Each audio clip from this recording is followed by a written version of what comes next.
Assalamualaikum warahmatullahi wabarakatuh. Selamat datang di channel saya ya yang khusus membahas tentang mata kuliah di Fakultas Hukum Universitas Muria Kudus. Kita kembali lagi ke mata kuliah Teori Perancangan Hukum. Untuk pertemuan kemarin kita sebenarnya membahas tentang tujuan negara ya. Ada banyak nih perbandingannya. Ada negara liberal, negara komunis, sosialis, dan fasisme. Kita sudah membahas panjang lebar. Nah, sekarang kita akan membahas sedikit apa sih sebenarnya tujuan Indonesia berdiri ya. Terus kemudian apa sih kenapa kemudian Indonesia harus berdiri? Raison d'être ya istilahnya dari bahasa Perancis itu raison d'être Indonesia ada itu apa gitu. Nah, dalam Undang-Undang Dasar Negara Republik Indonesia tahun 45 di sini disebutkan ada tujuan negara. Ya. Yang pertama, melindungi segenap bangsa Indonesia dan seluruh tumpah darah Indonesia. Ya. Ada memajukan kesejahteraan umum, mencerdaskan kehidupan bangsa, dan ikut melaksanakan ketertiban dunia yang berdasarkan kemerdekaan, perdamaian abadi, dan keadilan sosial. Nah, kalimat selanjutnya mengatakan, maka disusunlah kemerdekaan kebangsaan Indonesia itu dalam satu undang-undang dasar negara Indonesia yang terbentuk dalam suatu susunan negara Republik Indonesia.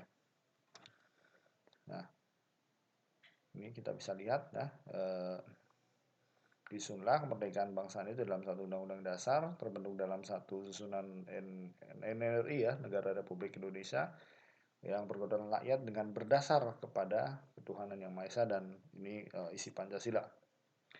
Nah, di sini kita bisa lihat bahwasannya tujuan dari Indonesia ada adalah untuk ini ya.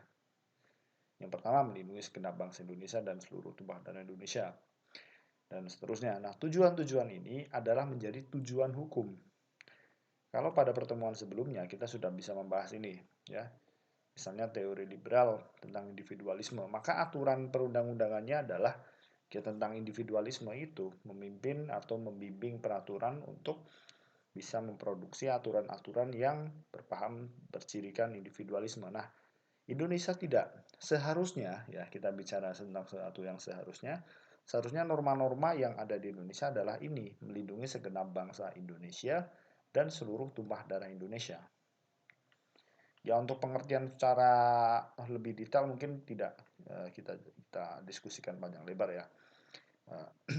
Tapi yang jelas kita paham bahwasanya negara hadir adalah untuk melindungi bangsa Indonesia ya.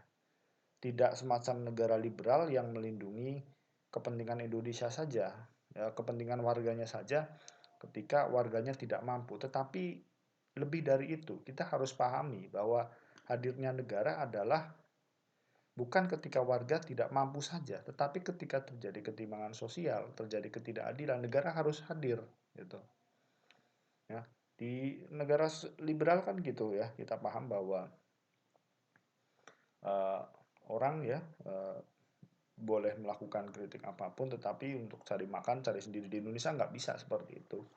Seharusnya memang untuk kebutuhan sehari-hari ada terjamin. Terjamin itu bukan dalam hal negara menyediakan kehidupan kita sehari-hari seperti di negara sosialisme, tetapi menjamin bahwa barangnya itu tetap ada, ya, menjamin bahwa barangnya tetap ada. Jadi bukan barangnya itu nggak ada, tapi barangnya itu ada. Ya, negara itu harus memastikan itu dan memastikan juga bahwa setiap orang itu punya duit, bukan dengan dibeli, tapi kesempatan orang cari duit itu ada. Nah, gitu. Jadi kita liberal enggak, sosialis juga enggak, gitu. Nah, konsep-konsep kesejahteraan Indonesia itu kayak gitu, ya.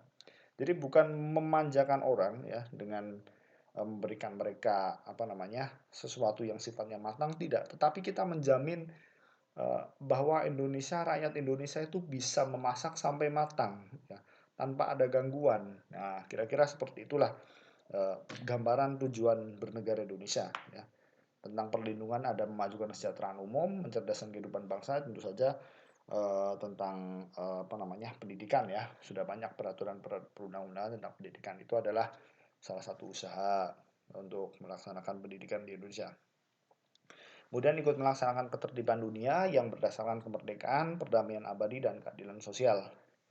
Nah, ini menarik karena visi dari pemimpin bangsa kita ketika mereka hadir adalah bukan hanya untuk Indonesia saja, ya, tetapi untuk dunia, ya. Kita bisa lihat ya di sini ikut melaksanakan ketertiban dunia. Anda bayangkan waktu itu Indonesia negara eh, bukan negara besar ketika pertama kali berdiri, ya. Bukan negara besar, jelas pengaruhnya juga bukan bukan gak gede gitu. Indonesia pengaruhnya bukan besar karena negara baru merdeka, ya, tahun 45. Tetapi visinya adalah kemudian visi yang sangat besar, ikut melaksanakan ketertiban dunia. Ya, gampangannya gini deh, ya. Ada Anda bekerja, ya, baru diterima di satu perusahaan, apa namanya, perusahaan tambang gitulah kira-kira lah. Nah, perusahaan tambang. Terus kemudian eh, Anda pegawai baru dan perusahaan Anda perusahaan baru, ya. Tetapi Anda berkoar-koar, perusahaan tambang saya itu akan menyaingi semua perusahaan tambang yang ada di sekitar saya gitu. Perusahaan tambang di satu negara ini saya akan bersaing dan bisa memberikan eh, persaingan yang hebat gitu. Nah, Anda bayangkan seperti itu. Indonesia bukan negara siapa-siapa, bukan negara hebat, tetapi keberaniannya itu, ya, ya, baik dalam konstitusi kita sudah jelaskan. Wah, keren ya, keren, bagi saya keren sekali ya. Visinya itu sangat hebat sekali. Di mana negara yang lain itu masih berpikir caranya merdeka, Indonesia tidak berpikir caranya merdeka juga, tapi caranya berkontribusi dalam dunia internasional. Dan itu sebenarnya Anda bisa lihat dalam model-model pemikirannya Soekarno itu sangat istilahnya kosmopolit, ya, sangat mendunia. Misalnya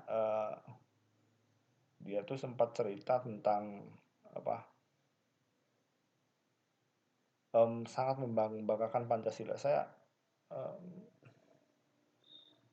masih ingat pidatonya apa ya tentang Soekarno ketika dia bilang eh, ketika orang Perancis itu punya kebebasan, ya, liberté, egaliter, dan satunya apa ya, kebebasan, kesetaraan, satunya saya agak lupa ya.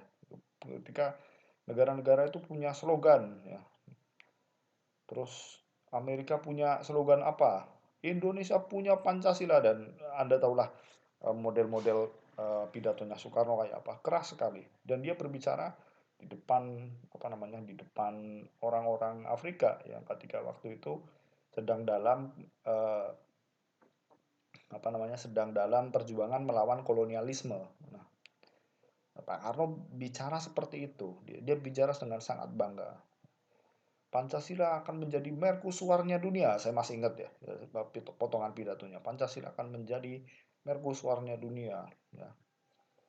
Pokoknya keren deh. Pak Karno keren pidatonya, pilih tanding ya. Bahasa saya tuh pilih tanding karena hampir nggak ada yang setara ya untuk sekarang. Nah, itu tentang tujuan negara kita ya, ini sudah kita bahas. Nah, kemudian para penyusun Undang-Undang Dasar menempatkan Pancasila sebagai cita hukum dan norma fundamental negara sekaligus, ya. Jadi di sini dijelaskan ya, Anda bisa lihat eh, penyusunan kemerdekaan itu harus sesuai dengan Pancasila. Ya, berdasar kepada ketuhanan yang Maha Esa dan seterusnya, ya. Ya, terbentuk dalam suatu susunan negara Republik Indonesia yang berkedaulatan rakyat dengan, ya, nah, maka penyusunannya itu penyusunan Undang-Undang Dasar yang 37 pasal, 38 pasal itu harus berdasarkan Pancasila, ya. Ini pembukaan Undang-Undang Dasar. Maka ya, eh, Pancasila itu ya, penyusun Undang-Undang Dasar kita melihat bahwasanya yang lebih tinggi dari Undang-Undang Dasar adalah Pancasila, yaitu sebagai cita hukum, yaitu visi hukum, ya. Visi hukumnya berupa apa saja ya selain ini, apa namanya, ketuhanan yang Maha Esa sampai keadilan sosial untuk seluruh rakyat Indonesia, tapi juga ini hal yang lebih umum adalah ini, melindungi segenap bangsa Indonesia, ya. Jadi visinya itu adalah ini, ya, melindungi segenap bangsa, kesejahteraan umum, kehidupan, pencerdasan dan ketertiban dunia yang berdasarkan kemerdekaan dan seterusnya. Nah, itu cita hukum dan norma fundamental sekaligus. Nah, Norma fundamental itu bisa kita baca misalnya di Undang-Undang Nomor 11, Undang ND ya. Saya lupa.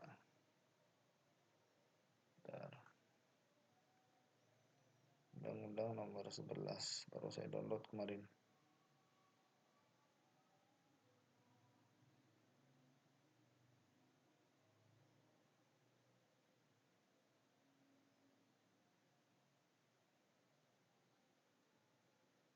Ini.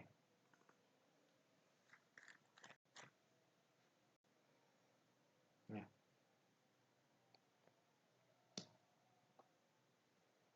Saya tentang ini peraturan undang-undang yang wajib Anda download dan Anda baca ya. Undang-Undang Nomor 12 tahun 2011 tentang pembentukan peraturan perundang-undangan. Wajib punya lah karena mata kuliah saya atau mata kuliah ini hubungannya dengan peraturan itu. Nah, di sini dijelaskan pasal 2 ya. Nah, fundamental norm adalah ini ya.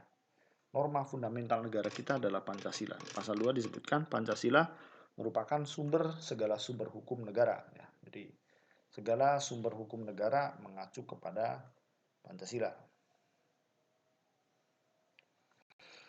Oke, kita lanjutkan. Nah, itu tentang tujuan negara. Sekarang kita masuk ke tentang norma ya. Norma berasal dari bahasa Belanda yaitu norm, yang artinya patokan, pedoman atau pokok kaidah.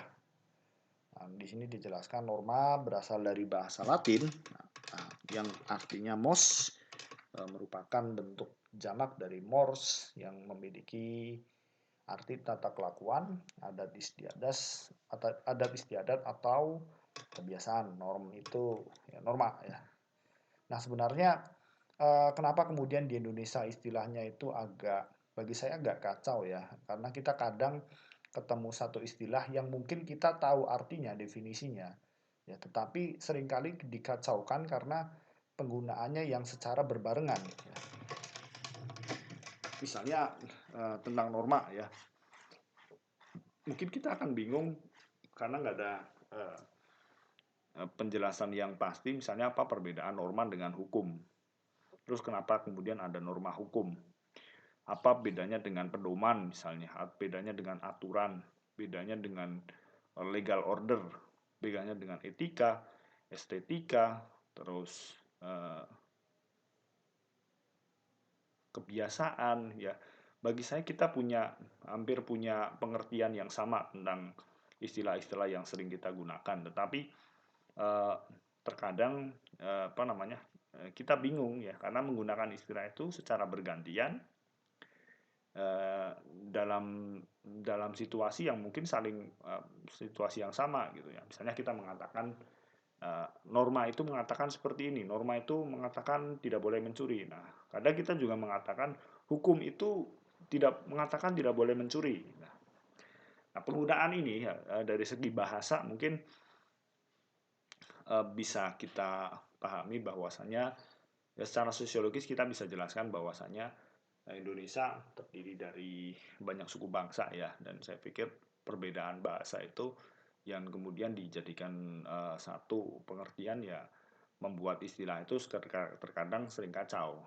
Tetapi kalau mungkin ada yang satu bisa dibedakan yaitu hukum ya. Yang jelas hukum itu padanannya adalah aturan perundang-undangan yang disahkan. Ya. Tetapi kalau untuk yang lain tidak. Gitu kan. Ya atau misalnya Anda datang ke instansi lah yang seharusnya semua yang dilakukan sebuah instansi ya, instansi pemerintahan tentu saja berdasarkan peraturan perundang-undangan. Tapi ketika Anda misalnya diharuskan memberikan tip ya atau apa yang itu kadang merupakan suatu kebiasaan, dan ketika Anda tidak memberikan hal itu ya Anda dianggap melanggar suatu kebiasaan ya kan. Ya, ini hal yang kontradiktif gitu. Tapi ya memang ya seperti ini gitu. Jadi sebenarnya Anda nggak usah bingung juga kenapa sih Pak kemudian bedanya norma dengan hukum. Apa bedanya adat dengan kebiasaan, apa bedanya kaidah dengan pedoman, apa bedanya aturan dengan misalnya eh, tata aturan, ya, apa bedanya etika dan sopan santun. Itu adalah pertanyaan-pertanyaan yang sebenarnya membuat kita bingung, ya, karena kita sebenarnya tahu tahu artinya tapi susah untuk misalnya mengungkapkan. Yes, bukan kayak jatuh cinta ya. Tapi memang ya memang seperti itu, ya memang seperti itu. Saya pun terkadang sukar menjelaskan sebenarnya perbedaannya apa sih gitu.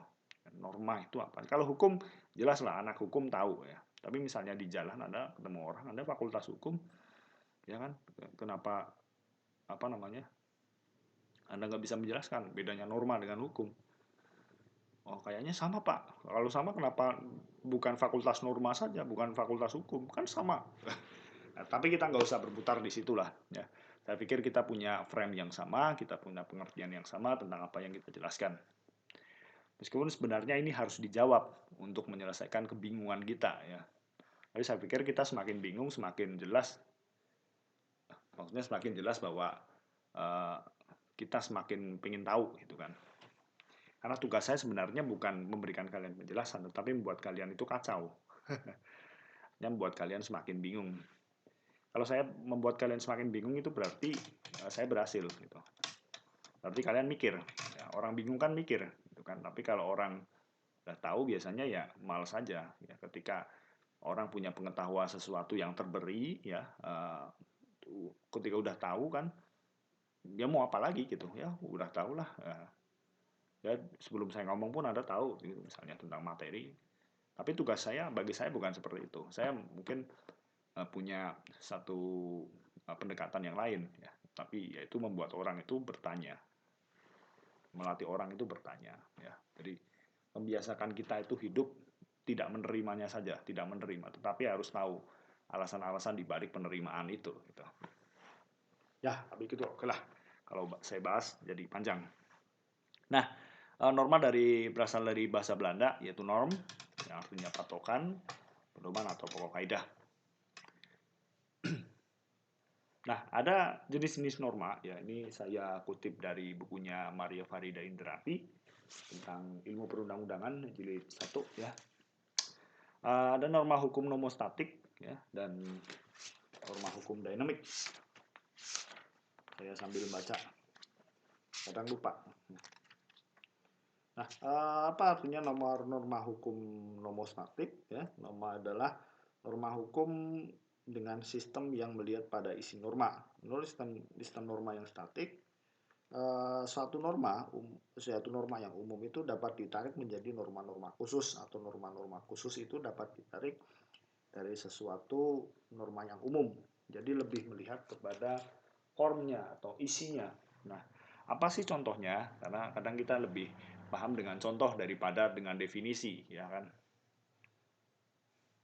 Nah, norma umum misalnya adalah norma umumnya adalah eh, kalian harus berbuat baik, ya, atau kalian harus menghormati orang tua. Ya, norma umumnya seperti itu. Tapi norma khususnya adalah misalnya kalian memijiti punggung orang tua ketika orang tua kelelahan. Kalian memberikan sisa gaji Anda kepada orang tua. Terus atau kalian eh, menuruti semua perintah orang tua. Itu norma khusus. Nah, norma umumnya kan kalian menghormati orang tua. Nah, itu norma jenis-jenis hukum nomostatik ya. Jadi lebih melihat itu kepada isinya itu apa ya. Jadi kalau kalian nanti belajar metode penelitian hukum, kenal penalaran induktif dan penalaran deduktif, kira-kira jenis penormaan kayak gini yang nomostatik itu hanya memakai logika itu ya, logika deduktif ya, ketentuan umum ditarik ke bawah menjadi ketentuan-ketentuan yang khusus ya. Itu norma hukum nomostatik, dan kemudian ada norma hukum nomodinamik ya. Ya, jadi kalau norma hukum bedanya adalah ini norma umum ini ya. Ini dijabarkan langsung dalam norma-norma khusus, ya kan. Tapi kalau norma dasar ya nomodinamik ini ya tidak langsung kepada ada satu norma, ada yang namanya hierarki. Hierarki itu tingkatan ya. Jadi kita nggak bisa langsung ke paling bawah, harus ada tahap-tahapnya. Ya. Misalnya gini, ya norma dasarnya adalah eh,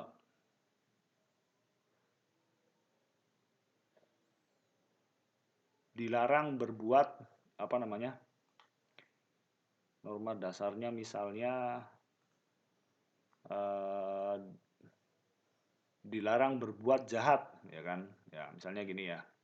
Terus norma ini di bawahnya, ini artinya ke bawah itu semakin khusus ya.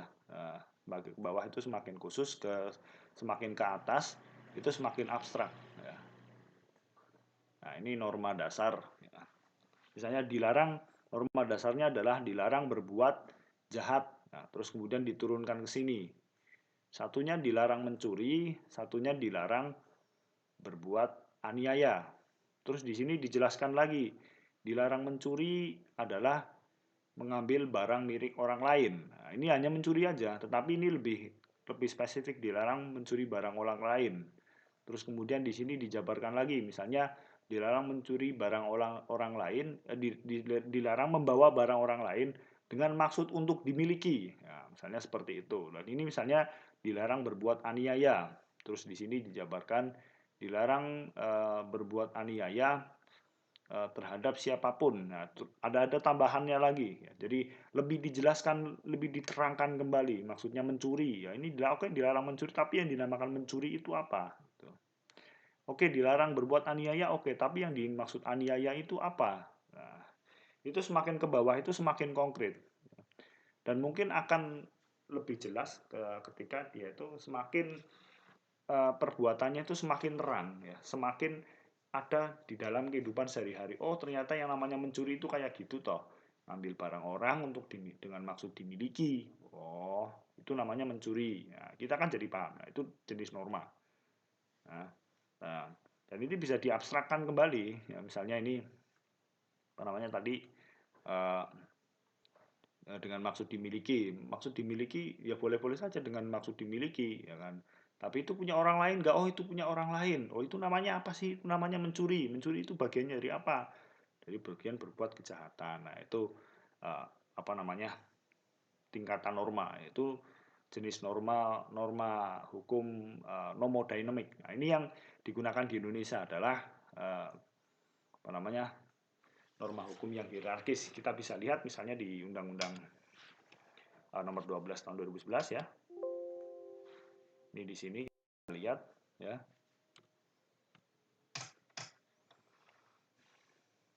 Pasal 7 ya.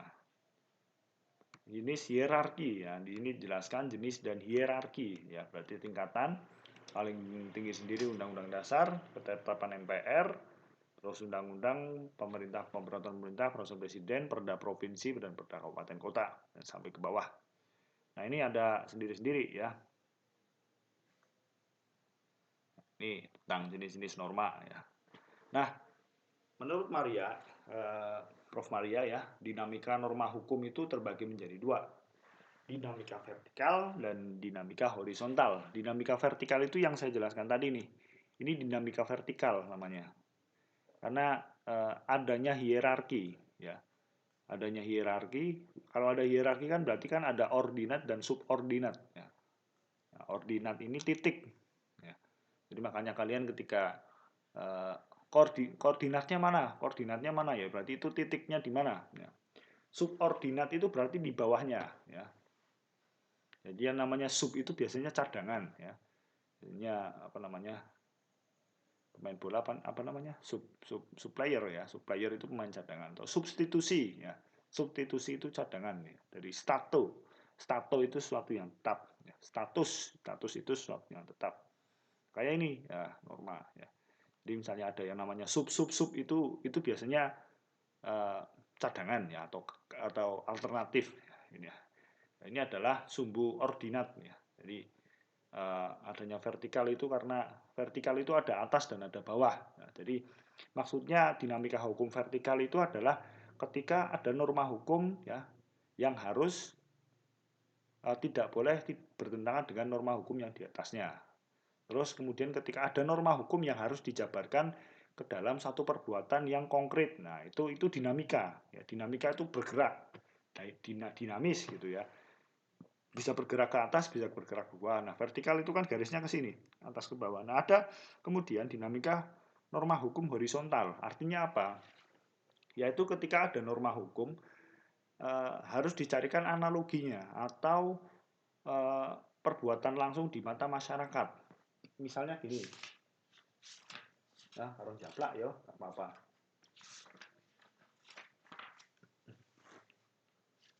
Nah, misalnya adalah norma hukum horizontalnya adalah dimaksudkan ada pencurian apabila ada seorang mengambil barang milik orang lain untuk dimiliki secara melawan hukum. Nah, kira-kira seperti itu. Maka ya namanya padanan katanya misalnya terjadi pencurian.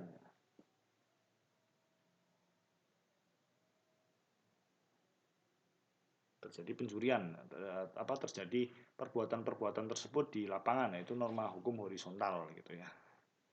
Nah, itu dinamika norma hukum. Oh maaf, norma hukum horizontal itu kayak gini ya, agak nggak fokus tadi ya. Jadi norma hukum ya, misalnya tadi mengambil barang milik orang lain ya.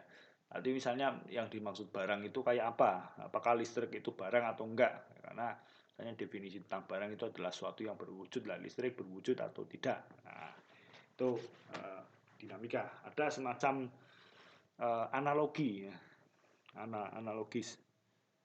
Nah, dan ini kemudian jenis-jenis norma hukum ya, kita mengenal norma-norma hukum. Ada norma hukum umum dan norma hukum ada norma hukum umum dan norma hukum individual. Norma hukum umum itu adalah norma hukum ya yang tidak menjelaskan secara langsung ya. Jadi dia tuh hanya mengatakan sesuatu secara umum. Ya, contohnya adalah misalnya perumusan peraturan dalam KUHP. Barang siapa ya melakukan penghilangan nyawa terhadap seorang ya, dan seterusnya, maka seperti itu. Nah, itu norma hukum kan mengatakan barang siapa yang melakukan perbuatan itu kan tidak menunjukkan individunya. Nah, kalau individu itu sebaliknya, jadi menunjukkan nama orangnya, menetapkan bahwa nama-nama terlampir sebagai, nah itu ada ketika menyebutkan nama itu adalah norma hukum individual. Ya. Nah, saya contohkan aja nih, ini ya. Nah, ini undang-undang tentang pemberantasan tindak pidana korupsi. Ya. Misalnya, gini ya. Ya, setiap orang yang secara melawan hukum melakukan perbuatan memperkaya diri sendiri dan seterusnya, ya. Nah, ini norma hukum umum, ya. Setiap orang yang secara melawan hukum. Jadi fokusnya ada pada subjek. Ya, setiap orang yang secara melawan hukum itu siapa? Ya siapa saja, setiap orang yang secara melawan hukum. Ya, tidak ada kaitannya. Terus yang namanya individual kayak apa? Nah, misalnya ini SK. SK itu norma hukum individual. Karena menunjukkan secara konkret ya atau secara individu nama-nama tersebut. Misalnya ini ada SK Fakultas Ekonomi dan Bisnis Universitas Labuan Batu ya, Sumut. Nah, di sini jelaskan pelampiran. Nah, ini ada Huban Muda Dalimunte ya, ada namanya nih. Ada Ade Parlangu Nasution, Daslan Simanjuntak, Simanjorang dan seterusnya. Yaitu norma hukum umum dan norma hukum individual, dan norma hukum abstrak dan norma hukum konkret. Hampir sama, norma hukum abstrak itu ya kayak gini contohnya. Ya, tidak menjelaskan secara jelas, tidak menjelaskan secara umum atau maksudnya tidak menjelaskan secara konkret apanya. Nah, ya gini norma hukum konkret, ya, norma hukum abstrak. Terus bedanya dengan norma hukum umum apa? Nggak ada bedanya juga gitu. Ini konkret, hampir sama pengertiannya. Norma hukum umum ini sama juga konkret, hampir sama. Nah, ini paling enggak ketiga ini pengertiannya hampir sama lah. Ketika saya harus menjelaskan kepada contoh, baik umum, abstrak, dan umum, itu pengertiannya adalah peraturan perundang-undangan yang berbentuk regeling ya. Regeling itu sesuatu yang tidak menunjuk langsung individunya ya. Nah, terus kemudian ada norma hukum yang terus-menerus dan sekali selesai atau ein mahlik ya. Nah, norma hukum terus-menerus itu karena tidak dibatasi waktu ya. Tidak dibatasi waktu masa berlakunya sampai kapan peraturan perundang-undangan. Itu biasanya di peraturan perundang-undangan. Ya, KPK ini jenis model peraturan saya contohkan satu aja biar gampang ya. Undang-Undang Nomor Republik Indonesia Nomor 31 Tahun 99 ya. Ya ini. Nah, ya ini misalnya ya, yang namanya pegawai negeri ya kayak gini. Ya kan ini kan tidak dibatasi waktu. Undang-undang KPK tidak Undang-Undang Pemberantasan Korupsi tidak dibatasi waktu kecuali dinyatakan tidak berlaku lagi. Nah, baru itu tidak berlaku. Tapi kan ini kan berlakunya terus-menerus sampai kemudian ada yang membatalkan. Nah, misalnya setiap orang beri hadiah atau janji kepada pegawai negeri dengan mengingat kuasanya dan seterusnya seperti ini. Nah, seperti itu ya. Itu namanya norma hukum yang berlaku terus-menerus. Terus yang norma hukum sekali selesai itu apa? Dia jadi SK. Nah, SK. SK ini kan hanya sekali berlaku. Ya kan? Surat keputusan tentang dosen penguji sidang meja hijau. Ya, yang namanya Huban Muda Dali Munte dan kemudian pengujinya 1, 2, 3. Ya berlakunya hanya untuk ini, Huban Dali Munte dengan judul skripsi demikian. Ya, hanya berlaku pada waktu ini saja dan dibatasi waktu yaitu apa ya namanya 10 Juli ini. Dan misal di sini kan tentang pengujian sidang, ya hanya pada waktu sidang itu. Misalnya Huban Dali Munte itu kemudian daftar lagi sebagai mahasiswa misalnya ora wah aku apa aku yo ketoke rajos daftar meneh wae, misalnya daftar lagi dia. Dan mungkin pengujinya beda lagi, nggak mungkin sama. Atau mungkin meskipun sama, ini mesti namanya beda, NPM-nya ini beda, judul skripsinya mungkin mesti berbeda. Jadi tidak mungkin ada kesamaan SK1 dengan SK yang lain itu tidak mungkin. Ya, nggak mungkin. Kalau ada mesti salah apa jenenge? Salah sing gawe SK. Karena SK itu dikasih nomor ya. Dan antar SK1 dan yang lain beda dan pengujiannya pun berbeda. Apa namanya? Isinya pun berbeda. Ya. Ya itu namanya ini ya. Eh, apa namanya? SK ya. Jadi kita bisa bahas apa? Struktur SK ya. Bentar, jadi SK itu kayak gitu ya, beda dengan peraturan perundang-undangan yang bisa berlaku terus-menerus. Nah, SK itu hanya berlaku sekali.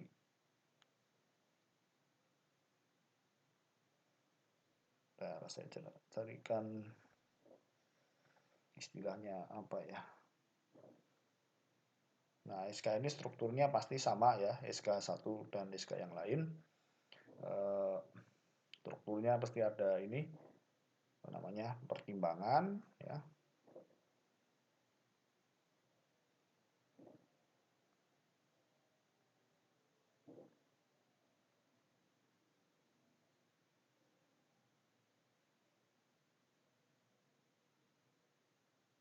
Terus kemudian ini ada isi ya biasanya memutuskan ya. Terus kemudian ini yang ketiganya adalah ini adalah apa ya istilahnya saya bahasa Belandanya gak lupa fobihot kayak gitu ya saya cari di Google nggak ketemu. Nah intinya adalah apabila ini bisa dicabut ya, ya biasanya kayak gitu. Strukturnya cuma tiga aja jadi apa namanya pertimbangan konsideran isi sama ini terakhir pertimbangan bisa dicabut di kemudian hari apabila ada sesuatu intinya bisa dicabut kembali SK itu. Nah kemudian ada norma hukum tunggal dan norma hukum berpasangan. Norma hukum tunggal itu eh, norma hukum yang nggak ada pasangannya, bukan norma hukum yang bentuk. Bentar saya jelaskan. Norma hukum yang berdiri sendiri dan tidak diikuti oleh satu norma hukum lainnya. Jadi cuma apa namanya hanya satu norma aja. Ya. Misalnya Presiden memberi grasi, amnesti, abolisi, dan rehabilitasi di Undang-Undang 1945 ya. Ya kan hanya itu aja, normanya cuma pendek aja. Ya, atau norma tentang ini kan. Nah, norma ini.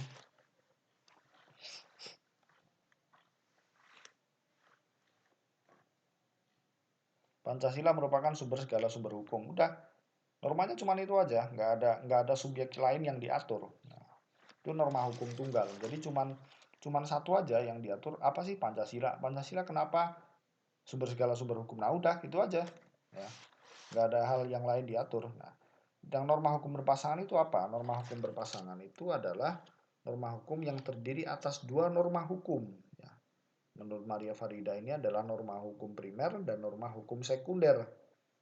Ya, misalnya norma hukum primernya itu adalah norma hukum yang berisi aturan sesuatu yang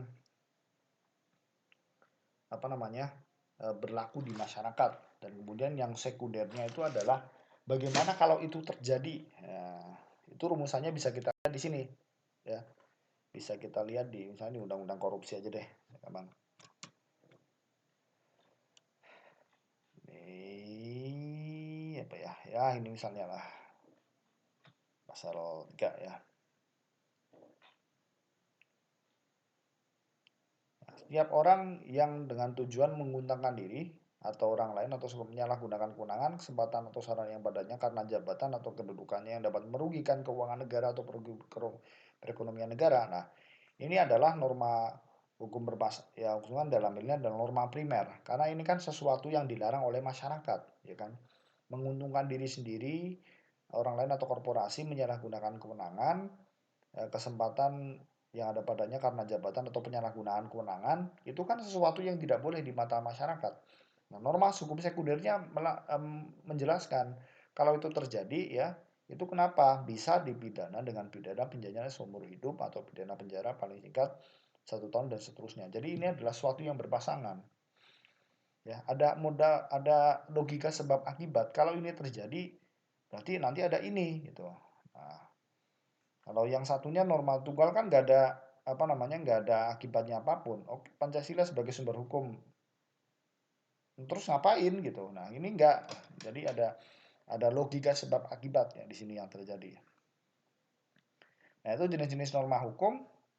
Nah kemudian yang akan kita bahas di sini adalah yang akan Anda pelajari sampai 1 semester ke depan ini adalah tentang norma dalam peraturan negara.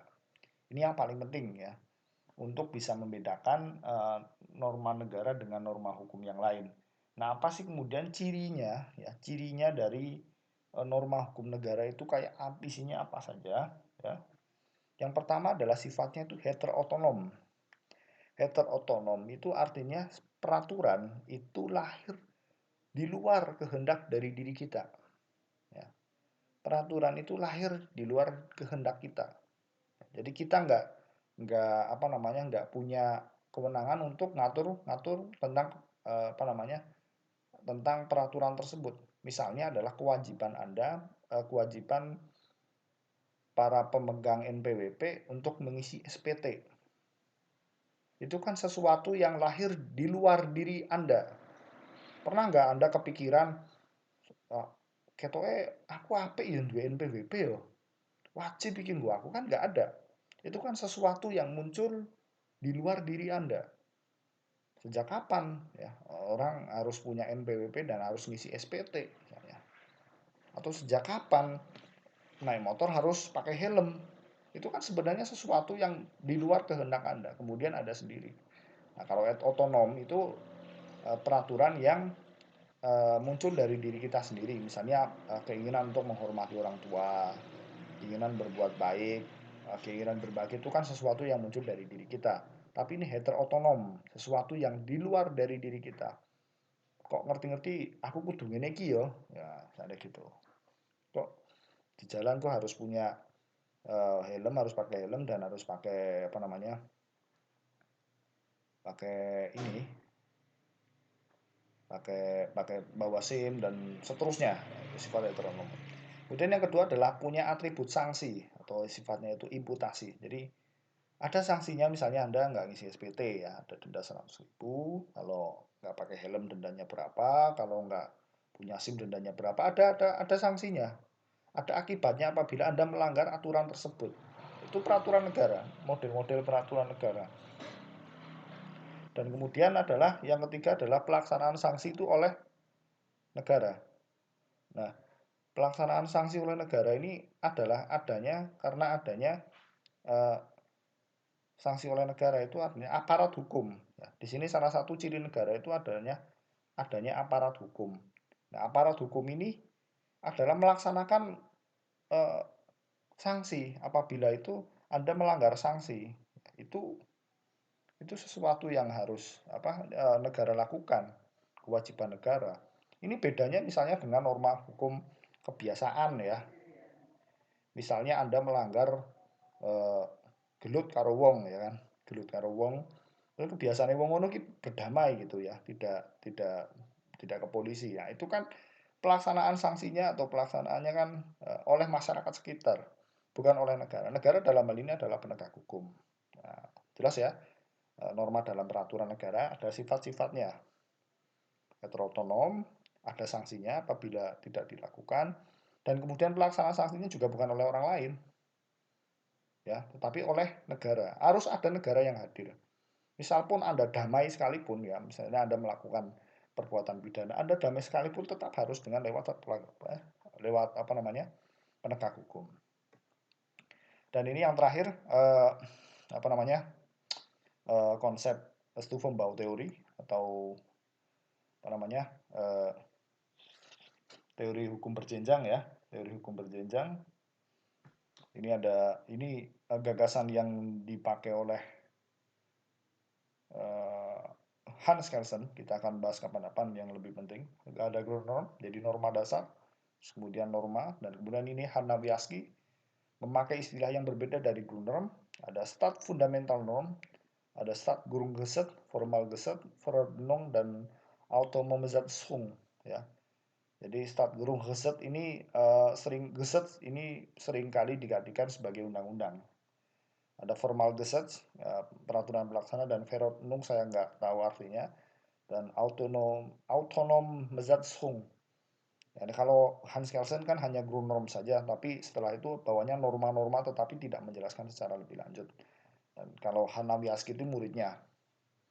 Nah, kalau di kita beda ya, paling tinggi ada Pancasila, kemudian aturan dasar negara, undang-undang formal, dan tentang aturan pelaksanaan bagaimana itu berjalan. Nah, itu dari saya tentang apa namanya pengertian-pengertian norma ya. Dan pengertian-pengertian norma, kalau ada sesuatu yang ini kita bahas minggu depan tentang perkembangan peraturan perundang-undangan di Indonesia. Oke, itu dari saya. Kalau ada pertanyaan, Anda bisa mampir di kolom komen atau japri ke saya ada sesuatu yang perlu Anda tanyakan. Dari saya cukup. Wassalamualaikum warahmatullahi wabarakatuh.